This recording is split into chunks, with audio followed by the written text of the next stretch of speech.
the Dukes weren't hazardous. She's only 17, made us curious. It was a carefree time.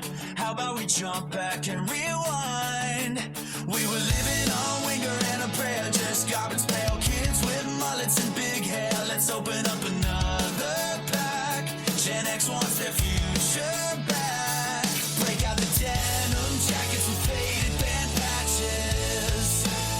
Share memories, Polaroid captured.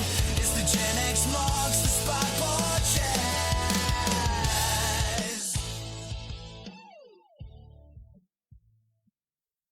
Gen Xers, I am still trying to catch my breath right now.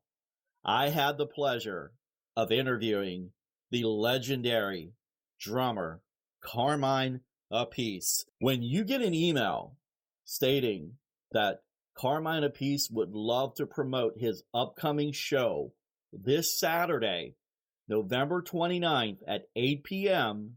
at the Lamp Theater in Irwin, and I get to do the interview, no brainer. I'm going to do it. The man is a legend. The man was the influence behind John Bonham of Led Zeppelin.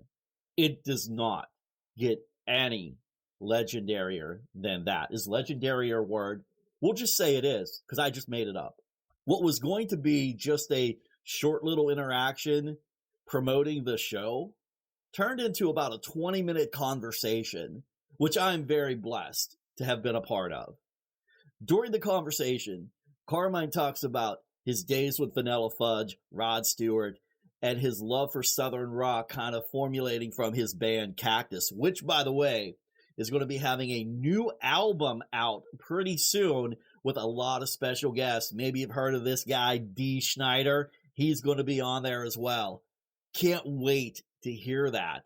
And speaking of that era, for those of you that may be just a little bit younger than me, he was also in the hard rock acts of the 80s, King Cobra and Blue Murder. If you haven't heard of those two bands, you got to go check them out, man. Killer.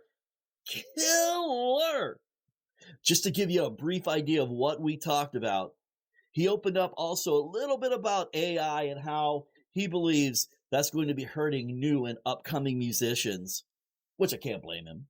Also, he reflects on some of his proudest accomplishments, including his best-selling drum book, Realistic Rock, and he addresses the Rock and Roll Hall of Fame and how he feels his band Vanilla Fudge should have been one of the first rock bands selected to the Rock Hall of Fame because of how influential they were with some of the bigger acts that did include Led Zeppelin through Motley Crue.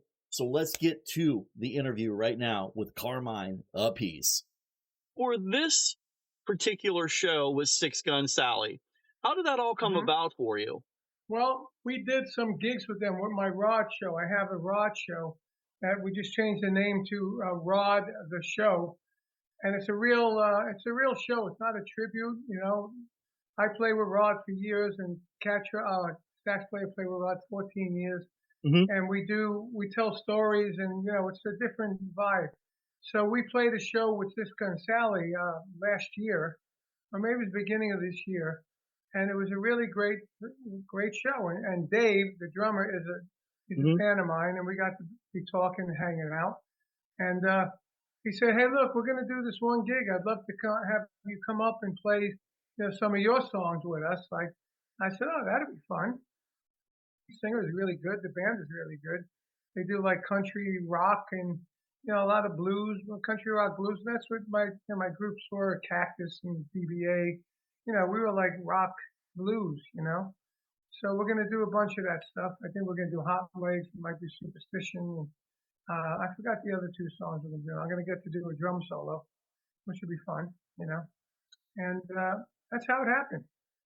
Well, yeah, and I know how good they are. They just got on tour with Leonard Skinner and Foreigner as well. But you know what's funny about that? They're more original than Leonard Skinner and Foreigner. Well, you know what I'm saying? There's nobody in Leonard Skinner, and there's nobody in Foreigner. Right. It's just that they're the biggest paid tribute bands in the world. Well, I really can't argue that point with you. The closest they got in Skinner is Johnny Van Zant. That is about it. That's like me playing with my with Black Sabbath, and where my brother Vinny was. It's weird. Anyway, but It, I'm glad for them. They'll be on tour with big audiences. Good for them. I mean, good for Six Gun Sally. I think it'll do great on the tour. It's great that they have Dave, and the drummer who backs all this stuff, which is fantastic. yeah, and I understand. I believe he put that band together way back in 1992. Where does your love for Southern rock come from? I know you were an East Coast guy, New York guy. Comes from Cactus. You had two guys from Detroit. Michigan. Michigan is a lot more country than Brooklyn. Oh, and yeah. and Rusty Day and Jim McCarty were real blues guys, and Rusty kind of crossed over with a little country in there. We did a song called Token Chokin', which is on our new album.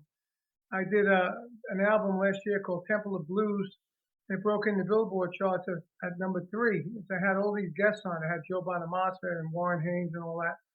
And this one has Ted Nugent and Dee Snider and Eric Gales and just a lot of people. So playing with Cactus, we used to do a lot of stuff down boogies. We used to do boogie, and we used to play songs like Brother Bill and the Lips of So Country. Some people say it was cocaine, some people say it was blue, but I know the girl in the do house, man, that done my brother in.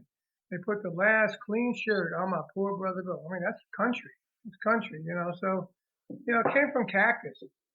I play it, and I enjoy it when I hear it. And now you got AI. I mean, my wife wrote a song the other day with AI about our dogs.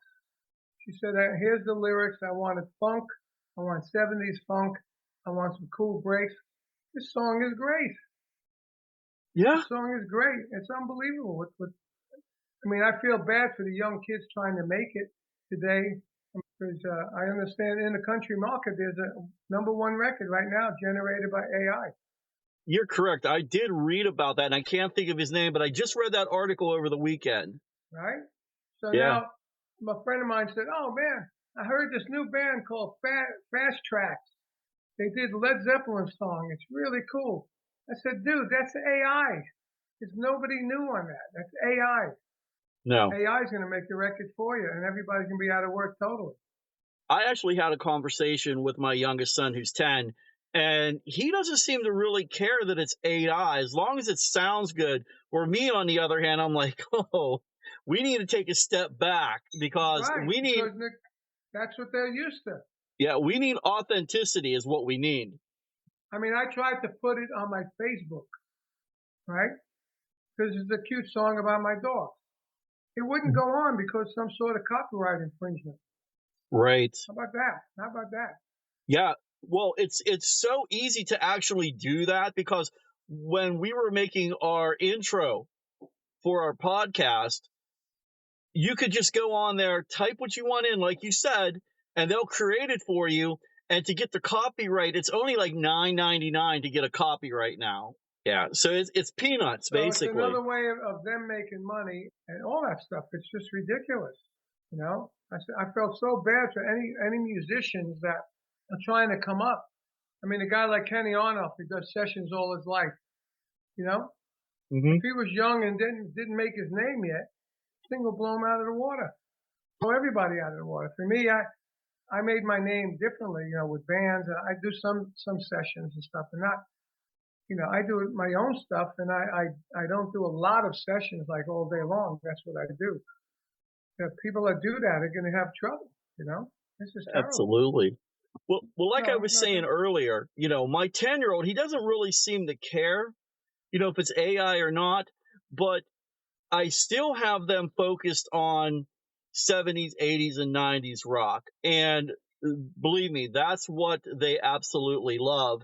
And we're going back well into the 60s with Vanilla Fudge and such with you. Great. What is it nowadays? And I know this for a fact that still resonates with that era, 60s, 70s, and 80s, for fans such as my son who are still, young, a lot younger than me. that drives them to that. Now, I do have a little influence on them, but that doesn't mean they have to listen to it. They really get it and enjoy it.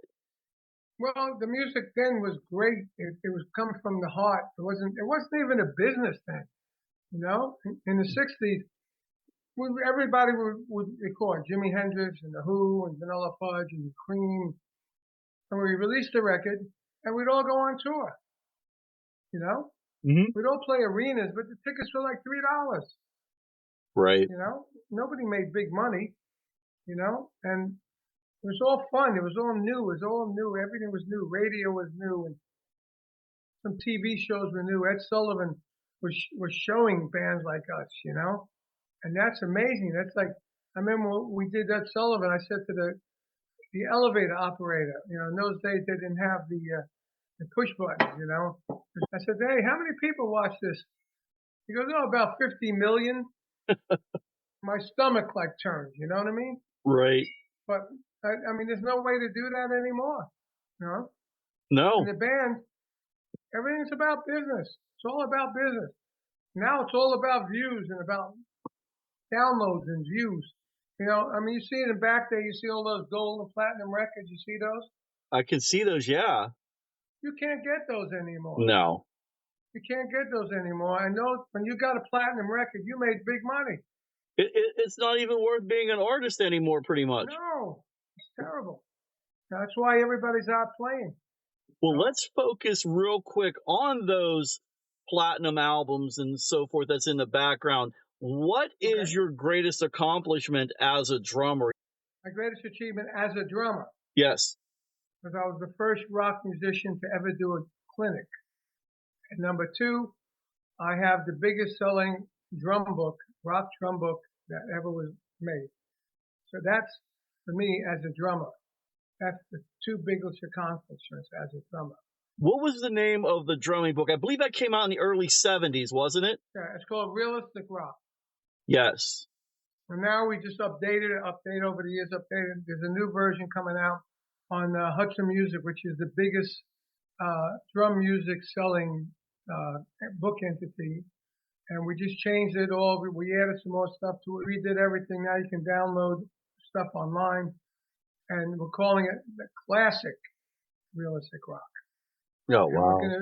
Next year we're going to start selling it, that when you buy one copy of Realistic Rock, I'll give you another copy of one of my other books. You know? Oh, wow. So that has me as a drummer. You know, that book is like the top 10 of the all-time drum books ever written. You know, I don't know, the gold records go, I guess Rod Stewart was the one we sold. Do You Think I'm Sexy that I co-wrote? Right. So we sold 2 million singles in this country alone. And we did 10 million albums in this country alone. I mean, there's a double platinum up there for Young Turks album, which is Tonight I'm Yours. And I did, you know, Paul Stanley's album, that was platinum. I did Pink Floyd record that did 5-6 million. We had an apartment in New York, which we're getting rid of. I have one album that has 5 platinums in it. It's huge. Oh my gosh. I'm going to put it in my studio here somewhere. I don't know where. Plus I got a gold Vanilla Fudge and a gold Beethoven and Appice one. You know, but it's sad that you can't get these things anymore. You know? We could go on for hours and hours and talk about that, because between that and the Rock and Roll Hall of Fame and not putting the correct individuals in. And you know what? If you win, you got to buy a table for $10,000. Really? Yeah. That's crazy. You know, I don't need all that stuff. And I got a letter from Fred Astaire on my wall. I got all these other awards, you know, best drummers and lifetime achievement and more. You know, Rock Hall of Fame don't mean anything anymore. No, it doesn't. I thought it was supposed to be about influence, you know? Yep. And being influential with everybody. You know, Vanilla Fudge should have been one of the first bands in there. I'm applauding that, because you're absolutely correct on that. Yeah, I mean, my group Cactus, we influenced Van Halen, we influenced all kinds of people. Vanilla Fudge influenced all kinds of people. You know, Jeff Beck's in there twice, but not with our band. And isn't it true you were also a big influence on John Bonham? Total. We took Vanilla Fudge, took them on the first tour. Did you see the movie? The movie. Oh, the new Led Becoming Zeppelin movie. Yes, I'm in the movie. Yes. Oh, yeah. Robert Plant talks about how we took them on the tour, we took them under our wing, and we helped them out, and how I got John Bonham his drum set. It's history. But Vanilla Fudge couldn't get in the Rock and Roll Hall of Fame. No, we did so much for this business. We had everybody on tour with us. We had Led Zeppelin, we took Deep Purple, we took Frank Zappa, we took Sly and the Family Stone, we took all these people on tour with us. Three Dog Night. I mean, all these people are in except us. It sounds like I care. I really don't care. I really don't care. It ain't gonna change my life. My friend Gene Cornish from the Rascals, he's in it. Didn't change his life. My friend Felix Cavaliere in the Rascals didn't change his life. You know, so what's the difference? It doesn't really matter. Happy with all the awards I've received. No, it's fine. I'm fine. You know, I have a good life. I got this Cactus album coming out, and it's going to be great. We're giving money, I hope, to Tunnels of Tower. You know, and I'm hoping this next Cactus album does well. I'm fine. You know, we go out for a weekend, come back, have another week off, then go out for another weekend, come back. You know, like, yeah, I'm going to play with Pittsburgh with these guys. That's good. You know, that's, you know. But well, I want to play as long as I can play until I can, you know, until I can't play anymore. I physically can't play anymore. When I started the business, I was thinking, you know, back into when I started. I was talking to Liz Derringer today. You know, Liz Derringer, Rick's wife. She used to be Rick's first wife. She's very socialite. When Rick in the 70s was playing, she had New York City wired. And she said, "Did you ever think when you were first starting in Long Island or in Brooklyn that you'd end up being now still playing at your age and became what you became?" I said, I didn't have a clue, because all I wanted to do was play and make a living like my drum teacher did. You know, that's what I wanted to do. And it went way beyond that. You know, I have a good life, you know, and I'm happy. I pray to God that I keep going, you know. Awesome. You know, and I want to just real quickly promote this Saturday night, November 29th, 8 p.m., the Lamp Theater in Irwin, PA. You will be there with Six Gun Sally performing live. Yeah, I'm looking forward to it. I'm glad when I came out, I was able to innovate all this stuff. You know, innovate the double bass drums, the big drums. Nobody had big drums. I gave John Bonham the big drums. You know, that was a big deal for me. At one point, I couldn't say that I influenced John Bonham. People thought I was a fucking asshole, egomaniac. You know, and then finally, some of the drum magazines in England pinned it. Carmine Appice, the man that influenced John Bonham. Now, I didn't say that. They did.